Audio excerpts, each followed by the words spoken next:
जय गुरु जी, अनंतम अनंतम शुक्राना गुरु जी महाराज।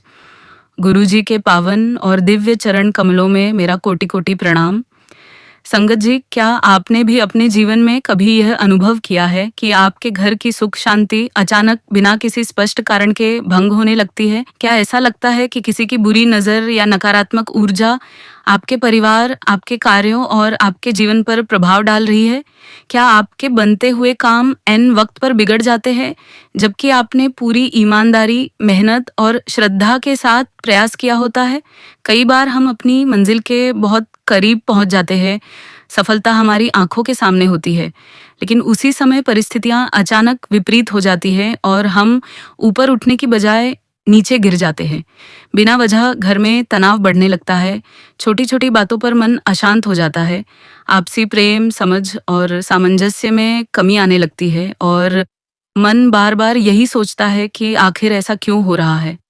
कई लोगों को यह भी महसूस होता है कि कोई न कोई उन्हें नुकसान पहुंचाने की कोशिश कर रहा है या कोई अदृश्य नकारात्मक शक्ति उनके जीवन में रुकावटें पैदा कर रही है। संगत जी, यदि आपके जीवन में भी बार बार ऐसे ही संकेत दिखाई दे रहे हैं, तो समझ लीजिए कि आज का यह पावन सत्संग केवल और केवल आपके लिए ही है। इस सत्संग के माध्यम से आपको न सिर्फ आपकी परेशानियों और रुकावटों के गहरे कारणों का ज्ञान होगा, बल्कि आपको ऐसे सरल, प्रभावशाली और आध्यात्मिक उपाय भी बताए जाएंगे जिनके द्वारा आपकी अटकी हुई समस्याएं धीरे धीरे दूर होने लगेंगी। यह सत्संग आपके मन, आपके विचारों, आपकी ऊर्जा और आपके जीवन की दिशा को सकारात्मक रूप से बदलने की अद्भुत शक्ति रखता है और आपके जीवन में एक बड़ा, शुभ और स्थायी परिवर्तन ला सकता है। इसलिए आप सभी से विनम्र निवेदन है कि इस सत्संग को पूरे विश्वास, श्रद्धा और ध्यान के साथ अंत तक अवश्य सुनिएगा, क्योंकि कहा गया है कि सत्संग सुनने मात्र से ही हमें असंख्य आशीर्वाद, सकारात्मक ऊर्जा और गुरु जी की असीम कृपा प्राप्त होती है। गुरु जी सदैव अपने भक्तों पर करुणा बरसाते हैं, हर कठिन समय में हमारी रक्षा करते हैं और हमें सही मार्ग दिखाते हैं। आइए अब हम सब मिलकर पूरे श्रद्धा भाव के साथ इस पावन सत्संग की शुरुआत गुरु जी के दिव्य मंत्र जाप के साथ करते हैं। ओम नमः शिवाय, शिव जी सदा सहाय। ओम नमः शिवाय, गुरु जी सदा सहाय। संगत जी, यह पावन सत्संग कविता आंटी द्वारा शेयर किया गया है। कविता आंटी कहती है कि वह सबसे पहले गुरु जी का मंत्र जाप करेंगी, ओम नमः शिवाय, शिव जी सदा सहाय। ओम नमः शिवाय, गुरु जी सदा सहाय। संगत जी, मैं एक बहुत ही साधारण परिवार से संबंध रखती हूँ और स्वयं भी एक बेहद सरल और सीधे स्वभाव की इंसान हूँ। मैंने कभी किसी का बुरा नहीं चाहा और हमेशा अपने परिवार के साथ शांतिपूर्ण और सादा जीवन जीने की कोशिश की है। लेकिन कुछ समय पहले मेरे घर में अचानक ऐसी ऐसी घटनाएं होने लगी जिन्होंने मुझे अंदर से झकझोर कर रख दिया। धीरे धीरे मुझे यह महसूस होने लगा कि जैसे कोई है जो मुझे, मेरे परिवार को और हमारे सुख चैन को नुकसान पहुंचाने की कोशिश कर रहा है। हमारे जीवन में कुछ भी सामान्य तरीके से नहीं हो रहा था। जो भी हो रहा था वह ऐसा लग रहा था मानो अपने आप नहीं हो रहा, बल्कि किसी के द्वारा नियंत्रित किया जा रहा हो। हमारे घर में बिना किसी ठोस वजह के झगड़े बढ़ने लगे, छोटी छोटी बातों पर तनाव रहने लगा और घर का माहौल पूरी तरह नकारात्मक हो गया। साथ ही आर्थिक परेशानियां भी दिन ब दिन बढ़ती चली गईं। हमारे बिजनेस में लगातार बड़े बड़े नुकसान होने लगे।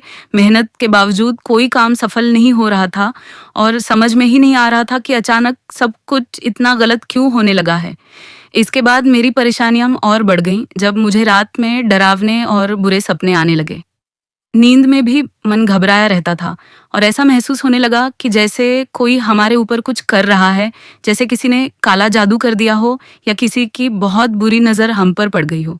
धीरे धीरे घर में और भी अजीब अजीब घटनाएं होने लगी। कभी कभी मुझे अपने ही घर में नींबू पड़ा हुआ मिलता था। कभी ऐसा लगता था कि कोई मेरे पीछे खड़ा है या कोई मुझे लगातार देख रहा है, जैसे कोई मेरी हर हरकत पर नजर रखे हुए हो। इन सब बातों की वजह से मुझे अपने ही घर में रहने से डर लगने लगा।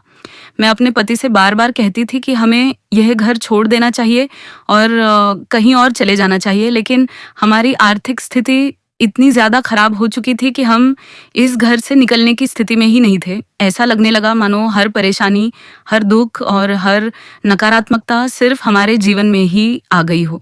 मैं अपने बच्चे को लेकर सबसे ज्यादा डरने लगी थी। मेरे मन में बार बार यही सवाल आता था कि इस घर में, इस माहौल में मेरे बच्चे का भविष्य कैसा होगा। कुछ समय बाद घर में सभी की तबीयत भी खराब रहने लगी। कभी कोई बीमार पड़ जाता, कभी किसी को कमजोरी महसूस होती। मेरे बच्चे की सेहत भी लगातार गिरने लगी और मुझे खुद ऐसा लगने लगा कि जैसे मेरे शरीर में बिल्कुल भी ऊर्जा नहीं बची है, जैसे मैं अंदर से पूरी तरह टूट चुकी हूँ और कुछ भी करने की ताकत नहीं रही। इन घटनाओं ने मुझे मानसिक और शारीरिक रूप से बहुत ज़्यादा परेशान कर दिया। परेशान होकर मैं तांत्रिकों के पास भटकने लगी, अलग अलग बाबाओं के पास गई और उनके बताए कई तरह के उपाय भी किए, लेकिन किसी भी उपाय से कोई फर्क नहीं पड़ा। हर बार मेरी स्थिति वहीं आकर रुक जाती थी जहां से मैंने शुरुआत की थी। मैं मंदिरों में गई, बहुत पूजा पाठ किया, व्रत रखे, प्रार्थनाएं की, लेकिन पता नहीं क्यों किसी भी चीज का कोई असर नहीं हो रहा था। धीरे धीरे मेरे मन में यह विचार आने लगा कि शायद भगवान भी मेरे साथ नहीं है और अब जो भी होगा वह मेरे साथ ही गलत होगा। इस सोच ने मुझे अंदर से पूरी तरह निराश कर दिया। कई बार ऐसा लगता था कि अब क्या करूं, किस रास्ते पर चलूं, कोई दिशा दिखाई नहीं देती थी। मन पूरी तरह भ्रमित और टूटा हुआ था।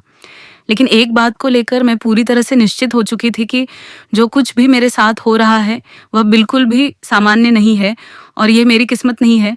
जो भी घटनाएं मेरे जीवन में घट रही थी उनके पीछे किसी न किसी का हाथ जरूर है। संगत जी, ये सब जो काला जादू और ये सब होती है, बुरी नेगेटिविटी, ये हमें अंदर से तोड़ के रख देती है। इसका पहला संकेत ये होता है कि इंसान के मन में लगातार बेचैनी रहने लगती है। बिना किसी ठोस कारण के मन अशांत रहता है, दिल घबराया घबराया सा महसूस करता है और चैन जैसे पूरी तरह खत्म हो जाता है। रातों की नींद उड़ने लगती है और दिन भर मन किसी अनजाने डर से भरा रहता है। फिर दूसरा संकेत ये होता है कि हमारे हर काम में रुकावट आने लगती है। जो काम पहले आसानी से और समय पर पूरे हो जाते थे वे अचानक अटकने लगते हैं, बनते बनते बिगड़ जाते हैं, बार बार नुकसान होने लगता है और चाहे जितनी भी मेहनत कर लो उसका फल नहीं मिलता। तीसरा और सबसे गंभीर संकेत ये होता है कि इंसान धीरे धीरे बर्बादी की तरफ बढ़ने लगता है। आर्थिक स्थिति खराब होने लगती है, घर में तनाव बढ़ जाता है, रिश्तों में कड़वाहट आ जाती है और आत्मविश्वास पूरी तरह टूटने लगता है। संगत जी, यह मेरी जिंदगी का बिल्कुल लास्ट स्टेज था क्योंकि मैं अंदर से पूरी तरह टूट चुकी थी। पैसों की इतनी ज्यादा कमी हो गई थी कि मैं उस स्थिति से बाहर निकल भी नहीं पा रही थी। हालात ऐसे बन चुके थे कि ना आगे का रास्ता दिख रहा था और न ही पीछे लौटने की कोई गुंजाइश थी। मुझे कुछ भी समझ में नहीं आ रहा था कि क्या करूं, किससे मदद मांगूं और किस रास्ते पर चलूं। उसी समय मेरी एक फ्रेंड ने मुझे गुरुजी के बारे में बताया। उसने मुझसे कहा कि गुरुजी के सत्संग यूट्यूब पर सुनो और उनकी वेबसाइट भी मुझे शेयर की। उसकी बात सुनकर मैंने सत्संग पढ़ना और सत्संग सुनना शुरू किया। जब मैंने पहली बार यूट्यूब पर गुरुजी के सत्संग सुने तो मुझे अंदर से एक अलग ही तरह की पॉजिटिव फीलिंग आने लगी। इतने लंबे समय के बाद मैं पहली बार कुछ अच्छा महसूस कर रही थी। ऐसा लग रहा था जैसे मेरे अंदर कोई नई ऊर्जा आ रही हो और जैसे कोई है जो मेरे दर्द को समझ सकता है और मेरी मदद कर सकता है। पहली बार मेरे मन में यह विश्वास पैदा हुआ कि हाँ, यही वह रास्ता है जहाँ से मैं अपनी इस बड़ी परेशानी से बाहर निकल सकती हूँ। धीरे धीरे मेरे पास गुरुजी के पोस्ट आने लगे और उन्हीं में से एक दिन मुझे ऐसा पोस्ट मिला जिसमें लिखा था कि तू चिंता मत कर, जो भी तेरे पीछे पड़ा है या जो भी तेरा नुकसान करना चाहता है वह तेरा कुछ नहीं बिगाड़ पाएगा। अब मैं स्वयं तेरी रक्षा करूंगा। इस तरह के कई संदेश मुझे मिलने लगे जिनसे मेरे मन को बहुत शांति मिली और मेरे भीतर पॉजिटिविटी भरने लगी। इसके बाद मैंने गुरुजी का स्वरूप यूट्यूब पर देखा और फिर गूगल से उसे डाउनलोड करके अपने मोबाइल के वॉलपेपर पर सेट कर लिया। अब जब भी मैं मोबाइल इस्तेमाल करती थी और गुरुजी का स्वरूप देखती थी तो मुझे ऐसा महसूस होता था कि मैं अकेली नहीं हूँ, कोई मेरे साथ खड़ा है और मेरी रक्षा कर रहा है। इससे मेरे मन में एक अलग ही सुकून और अच्छी फीलिंग आने लगी। फिर धीरे धीरे मैंने अपने घर में भी सत्संग सुनना शुरू कर दिया। पहले मैं सत्संग सिर्फ अपने फ़ोन में सुनती थी, लेकिन जब मुझे और अच्छा महसूस होने लगा तो मैंने फ़ोन को टीवी से कनेक्ट कर लिया और तेज़ आवाज़ में सत्संग सुनने लगी। इससे मेरे घर के वातावरण में धीरे धीरे पॉजिटिव एनर्जी क्रिएट होने लगी। मेरे बच्चे की तबीयत में भी धीरे धीरे सुधार आने लगा। इसके बाद मेरे हस्बैंड भी सत्संग सुनने लगे और गुरुजी से जुड़ने लगे। जैसे जैसे वे सत्संग सुनते गए, उन्हें भी अपने बिजनेस में सुधार दिखने लगा। धीरे धीरे जो चीज़ें खत्म होती जा रही थीं, वे सुधरने लगीं और उनके कस्टमर्स के साथ रिलेशनशिप भी पहले से बेहतर होने लगे। धीरे धीरे हमारी गुरुजी में आस्था और भी गहरी होती चली गई। हर गुजरते दिन के साथ हमारा विश्वास और मजबूत होता गया और हमें यह साफ साफ महसूस होने लगा कि गुरुजी स्वयं हमारी रक्षा कर रहे हैं और हर कदम पर हमारे साथ खड़े हैं। जैसा कि मैंने पहले भी बताया था कि कुछ समय पहले तक मुझे घर में रहते हुए बहुत डर लगता था। अजीब अजीब फीलिंग्स आती थी। ऐसा लगता था जैसे कोई नकारात्मक शक्ति आसपास मौजूद है, लेकिन अब वह डर धीरे धीरे कम होने लगा था। मन पहले की तुलना में शांत रहने लगा था और घर में रुकने में अब उतनी घबराहट महसूस नहीं होती थी। इसी दौरान हमने यह सोचा कि अब हमें बड़े मंदिर जाकर गुरुजी के दर्शन करने चाहिए। लेकिन संगत जी, जब भी हम बड़े मंदिर जाने की कोशिश करते थे, जैसे ही निकलने की प्लानिंग करते थे, कुछ न कुछ अड़चन जरूर आ जाती थी। कभी अचानक कोई गेस्ट घर पर आ जाता था, कभी किसी की तबीयत खराब हो जाती थी, कभी दुकान पर अचानक बहुत ज़्यादा कस्टमर्स आ जाते थे। मतलब किसी न किसी कारण से हमारा प्लान रुक ही जाता था और हम जा नहीं पाते थे। बार बार ऐसा होने से हमें यह महसूस होने लगा कि जैसे कोई अदृश्य शक्ति हमें वहां जाने से रोक रही है। लेकिन संगत जी, यह भी सच है कि इंसान को खुद भी कोशिश करनी पड़ती है। अपनी समस्याओं के सामने खुद को मजबूत बनाना पड़ता है और पूरी श्रद्धा के साथ आगे बढ़ना पड़ता है। हमें अंदर से यह एहसास हो चुका था कि गुरुजी के दरबार में हमारा बुलावा है, फिर भी हमें ऐसा लग रहा था कि कोई चीज़ हमें बार बार रोक रही है। तब हमने पूरे दिल, सच्चे भाव और पूर्ण श्रद्धा के साथ गुरुजी से प्रार्थना की कि हम बड़े मंदिर आना चाहते हैं, लेकिन किसी न किसी वजह से आ नहीं पा रहे हैं। हमने उनसे विनती की कि कृपया हमें अपने दर्शन दीजिए, हमें अपने पास बुलाइए और हमें अपनी संगत में शामिल कीजिए। संगत जी, जैसे ही हमने सच्चे मन से यह प्रार्थना की, अचानक हमारे साथ ऐसा हुआ कि बिना ज़्यादा सोच विचार और बिना किसी बड़ी प्लानिंग के हमारा जाना तय हो गया। हम अचानक घर से बाहर निकल पड़े और इस बार कोई रुकावट नहीं आई। हम सीधे बड़े मंदिर पहुंच गए। वहां पहुंचने के बाद हमें यह एहसास हुआ कि जब हम घर पर रहकर मोबाइल में गुरुजी के दर्शन करते थे, सत्संग सुनते थे और उनके स्वरूप को देखते थे, तब भी हमें बहुत दिव्य ऊर्जा महसूस होती थी। लेकिन जब हम बड़े मंदिर पहुंचे तो ऐसा लगा मानो पॉजिटिविटी का सागर वहां मौजूद हो। ऐसा महसूस हो रहा था जैसे हम धरती पर ही स्वर्ग में आ गए हो। मन, शरीर और आत्मा तीनों को एक साथ शांति मिल रही थी। एक अलग ही अनुभूति थी, एक ऐसी फीलिंग थी जिसे शब्दों में बयान करना मेरे लिए बहुत मुश्किल है। लेकिन वह जो पल था, वह मेरी पूरी जिंदगी का सबसे खूबसूरत, सबसे पवित्र और सबसे यादगार पल था। यह मेरी जिंदगी में पहली बार था जब मैं बड़े मंदिर गई थी। वहां जाकर हमने गुरुजी महाराज के दर्शन किए, लंगर प्रसाद ग्रहण किया, चाय प्रसाद मिला और उस समय ऐसा लगा जैसे हमारे शरीर से सारी भारीपन, सारी नकारात्मकता और सारी परेशानियां बाहर निकल गई हो। जो कई समय से मन और शरीर पर बोझ सा महसूस हो रहा था, वह पूरी तरह खत्म हो गया हो। बड़े मंदिर से निकलते समय हम खुद को बहुत हल्का, शांत और अंदर से खुश महसूस कर रहे थे। उसके बाद हमने अपने मन में ये पक्का नियम बना लिया कि जब जब हमसे हो पाएगा हम बड़े मंदिर जरूर जाएंगे। जैसे जैसे हम बार बार बड़े मंदिर जाने लगे, वैसे वैसे हमारी जिंदगी में सुधार साफ दिखाई देने लगा। घर में जो डरावनी फीलिंग्स आती थी, जो अजीब अजीब घटनाएं होती थी, वे धीरे धीरे पूरी तरह बंद हो गई। घर में नींबू गिरा हुआ मिलना या कोई अनएक्सपेक्टेड चीजें दिखना जैसी घटनाएं भी खत्म हो गई।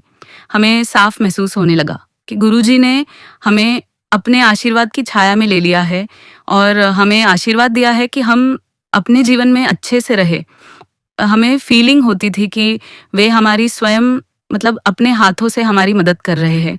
ऐसा इसलिए हो रहा था क्योंकि जो चीज़ें हम पहले अपनी ज़िंदगी में महसूस कर रहे थे, जो डर, बेचैनी और नेगेटिव एहसास थे, वे कुछ समय के लिए पूरी तरह हमारे जीवन से गायब हो गए थे। ऐसा लगने लगा था जैसे हमारे घर से सारी नेगेटिविटी निकल चुकी हो और घर का माहौल हल्का, शांत और सकारात्मक हो गया हो। हमारी लाइफ जैसे एक सही ट्रैक पर वापस आ गई थी। मन को शांति मिलने लगी थी, दिल से डर निकल गया था और ऐसा महसूस होने लगा था कि अब सब कुछ सही दिशा में जा रहा है। हम पहले से ज्यादा रिलैक्स महसूस करने लगे थे और अंदर ही अंदर यह भरोसा बनने लगा था कि अब बुरा समय पीछे छूट चुका है। लेकिन फिर अचानक कुछ दिनों बाद फिर से वही पुराने एहसास लौटने लगे। फिर से वही घबराहट, वही बेचैनी और वही डर हमारे मन में आने लगा। फिर से वही सारी चीज़ें हमारे साथ होने लगीं, जिनसे हम पहले बहुत परेशान हो चुके थे। घर में रुकने से डर लगने लगा और मन में बार-बार नकारात्मक ख़्याल आने लगे। ये सब देखकर हम बहुत परेशान हो गए। हमने गुरुजी से पूरे मन से प्रार्थना की कि आखिर ऐसा हमारे साथ दोबारा क्यों हो रहा है। हमने उनसे बहुत सारे सवाल किए और उनसे मदद मांगी। उसी समय अचानक हमारे पास एक पोस्ट आया जिसमें साफ लिखा हुआ था कि कोई तेरा अपना ही है जो तेरे साथ ऐसा गलत कर रहा है। वह तेरे ऊपर टोने टोटके कर रहा है। उसका इलाज मैं खुद करूंगा, तू टेंशन मत ले। यह मैसेज पढ़ने के बाद हमारे मन को बहुत बड़ा सहारा मिला। एक अजीब सा सुकून आ गया कि जब गुरुजी ने खुद कह दिया है कि वह सब संभाल लेंगे, तो फिर डरने की कोई ज़रूरत नहीं है। इससे हमारे मन को बहुत शांति मिली। लेकिन फिर भी हम अंदर से बहुत परेशान थे, क्योंकि काफ़ी समय के बाद हमारी ज़िंदगी में सुधार आया था। एक उम्मीद दिखाई दी थी जो अब फिर से डगमगाती हुई नज़र आने लगी थी। मेरे हस्बैंड भी इस सब से बहुत परेशान हो गए थे। तब हमने दोनों ने मिलकर गुरुजी से सच्चे मन से प्रार्थना की कि कृपया सब कुछ ठीक कर दीजिए और हमें इस स्थिति से बाहर निकालिए। इसके बाद लगातार हमारे पास गुरुजी के पोस्ट आने लगे और हैरानी की बात यह थी कि जो भी हमारे साथ हो रहा था, उन्हीं हालात से जुड़े पोस्ट और सत्संग हमें बार-बार दिखाई देने लगे। ऐसा लगने लगा था जैसे गुरुजी खुद हमें रास्ता दिखा रहे हो और हमें यह समझा रहे हो कि क्या करना है। उसी दौरान एक सत्संग के माध्यम से हमें एक उपाय मिला कि हमें रोजाना नित्यनेम करना है, मंत्र जाप करना है, गुरुजी के स्वरूप को देखते हुए पूरे विश्वास के साथ प्रार्थना करनी है और घर पर ही लंगर प्रसाद बनाकर खाना है। उस सत्संग में यह भी बताया गया था कि जो भी हम रोज का खाना बनाते हैं, पहले गुरुजी को भोग लगा दें। ऐसा करने से वही खाना लंगर प्रसाद बन जाता है। इसके बाद हमने पूरे नियम और श्रद्धा के साथ यही करना शुरू कर दिया। रोज जो भी खाना बनता था, पहले गुरुजी को भोग लगाया जाता था और फिर वही लंगर प्रसाद हम सभी खाते थे। हम रोजाना लंगर प्रसाद ग्रहण करने लगे। इसका असर यह हुआ कि धीरे धीरे फिर से सब कुछ ठीक होने लगा। मन को महसूस होने लगा कि हालात दोबारा सुधर रहे हैं और नेगेटिविटी फिर से कम होती जा रही है। संगत जी, मैं यह बात पूरे विश्वास के साथ कहना चाहती हूँ कि गुरुजी ने हमारी जिंदगी में कई बार हमारी मदद की है। कई बार उन्होंने हमें अपने संरक्षण में रखा, हमारी रक्षा की और हर मुश्किल समय में हमें संभाला। इसमें कोई शक नहीं था कि कोई हमें नुकसान पहुंचाने की कोशिश कर रहा था, लेकिन गुरुजी हर पल हमारे साथ खड़े रहे। उन्होंने हमें बार बार संदेश दिए कि मंत्र जाप करो, सत्संग सुनो, इससे तुम्हारी रक्षा होगी। इसी तरह के पोस्ट मुझे बार बार मिलते रहते थे और जो भी सत्संग मैं सुनती थी, उसमें भी इसी परेशानी का जिक्र होता था। ब्लैक मैजिक और नेगेटिविटी का डर मन में ज़रूर रहता था, लेकिन उसके साथ साथ यह विश्वास भी और मजबूत होता गया कि जब गुरुजी हमारे साथ है, तो हमारे साथ कुछ भी गलत नहीं हो सकता। फिर एक दिन अचानक एक और पोस्ट आया जिसमें लिखा था कि तेरे बच्चे के ऊपर बड़ा संकट है, जल्दी से सत्संग सुन, तेरा कष्ट काटना है। ये पढ़ते ही मैं तुरंत सत्संग सुनने लगी। उस सत्संग में एक आंटी जी बता रही थी कि उनका बहुत बड़ा एक्सीडेंट हुआ था, लेकिन गुरुजी की कृपा से उनकी जान बच गई थी। उस सत्संग को सुनने के कुछ दिनों बाद मेरा बेटा गार्डन में साइकिल चला रहा था और अचानक वह साइकिल से गिर गया। उसे सिर्फ हल्की फुल्की खरोंच आई और ज्यादा कुछ नहीं हुआ, लेकिन उसी पल मैं समझ गई थी कि इसमें भी गुरुजी की अपार कृपा है। कुछ बहुत बड़ा होने वाला था, जिसे गुरुजी ने छोटे में काट दिया। अक्सर ऐसा होता था कि गुरुजी हमें पहले ही सत्संग के माध्यम से सावधान कर देते थे और बड़े बड़े आने वाले कष्टों को बहुत छोटे छोटे दुखों में ही काट देते थे। हमें वही सत्संग मिलते थे जिनमें हमारे लिए कोई न कोई चेतावनी छुपी होती थी और कुछ दिनों बाद मैं अपनी आंखों से देखती थी कि हमारे साथ कुछ ऐसा होता था जो बहुत बड़ा हो सकता था, लेकिन गुरुजी की कृपा से वह बस एक छोटे से झटके में ही निकल जाता था। नुकसान बहुत कम होता था, बड़ा संकट टल जाता था। संगत जी, अगर उस समय हमें गुरुजी की संगत न मिली होती, अगर उनका आशीर्वाद हमारे सिर पर न होता, तो शायद आज हम इस दुनिया में जीवित भी न होते। गुरुजी ने न सिर्फ हमारी परेशानियां दूर की, बल्कि सचमुच हमारी जान बचाई। उन्होंने हर समय हर कदम पर हमारी रक्षा की। चाहे वह आर्थिक परेशानी हो, मानसिक तनाव हो या जीवन से जुड़ी कोई भी मुश्किल हो, गुरुजी ने हर रूप में हमारी सहायता की और हमें कभी अकेला महसूस नहीं होने दिया। कुछ समय बाद गुरुजी ने हमें एक नया घर भी आशीर्वाद स्वरूप दिया, जिसमें हम शिफ्ट हो गए और उसके बाद धीरे-धीरे हमारी ज़िंदगी से वे सारी समस्याएं ख़त्म हो गईं, जो हमें अंदर से तोड़ रही थी। गुरुजी ने हमें पूरी तरह से गलत शक्तियों, नेगेटिविटी और बुरी चीज़ों से आज़ाद कर दिया। इसके बाद गुरुजी का मंत्र जाप और सत्संग सुनना हमारी डेली रूटीन का हिस्सा बन गया। हमारे दिन की शुरुआत गुरुजी के नाम से होने लगी और दिन का अंत भी गुरुजी के नाम पर ही होता था। हम पूरा परिवार मिलकर सत्संग सुनते थे और आसपास जो भी संगत सत्संग करती थी, हम उनके साथ भी जुड़ते थे। बड़े मंदिर हम नियमित रूप से जाते रहे और आज भी जाते हैं। आज भी हमारे घर का यही नियम है कि सुबह गुरुजी के नाम से होती है और रात गुरुजी के नाम पर ही खत्म होती है। हमें गुरुजी के रूप में एक ऐसे पिता मिले जिन्होंने हर पल हमारी रक्षा की, हर पल हमारा सहारा बने और हर कदम पर हमें संभाला। ऐसा और कौन कर सकता है? ऐसा तो सिर्फ और सिर्फ परमात्मा ही कर सकते हैं।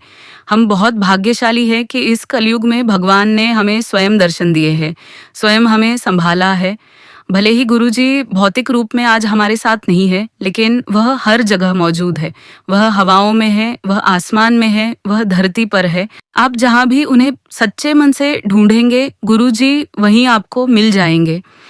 जब आप उन्हें पूरे विश्वास और सच्चे दिल से पुकारते हैं, तो वह किसी न किसी रूप में आपको अपने दर्शन जरूर देते हैं। कभी वह आपको बटरफ्लाई के रूप में दर्शन देते हैं, कभी अपने मिरेकल नंबर्स के रूप में, जैसे डबल 7 की ब्लेसिंग के जरिए हमें अपने होने का एहसास कराते हैं। गुरुजी हमारे सवालों के जवाब भी बहुत जल्दी दे देते हैं। ऐसा लगता है जैसे आज हमने प्रार्थना की और अगले ही दिन हमें उसका जवाब मिल गया। ऐसा चमत्कार तो सिर्फ भगवान ही कर सकते हैं। ऐसे गुरु, ऐसे परमात्मा, ऐसे परमेश्वर को मेरा शत शत प्रणाम और अनंत अनंत शुक्राना। आज मैं गुरुजी की असीम कृपा से यह शुक्राना सत्संग शेयर कर रही हूँ। गुरु महाराज, अगर मुझसे इस सत्संग में कोई भी गलती हो गई हो तो कृपया मुझे क्षमा कर दीजिएगा, क्योंकि मैं आज पहली बार अपना सत्संग शेयर कर रही हूँ। मैं भी आप सबसे माफ़ी चाहूँगी अगर मुझसे अनजाने में कोई गलती हो गई हो। साथ ही गुरुजी से मेरी विनती है कि जो भी आंटी जी ये सत्संग शेयर कर रही है, उन्हें भी अपनी विशेष कृपा से आशीर्वाद दीजिएगा और जो भी संगत यह सत्संग सुन रही है, उन सबको भी गुरुजी खूब आशीर्वाद दें। गुरुजी हमें हमेशा अपने संरक्षण में रखिएगा, सदैव हमारे अंग संग रहिएगा। अब मैं गुरुजी महाराज का मंत्र जाप करके इस सत्संग को विराम देती हूँ। ओम नमः शिवाय। शिवजी सदा सहाय। ओम नमः शिवाय। गुरुजी सदा सहाय। जय गुरुजी। शुक्राना गुरुजी, शुक्रिया।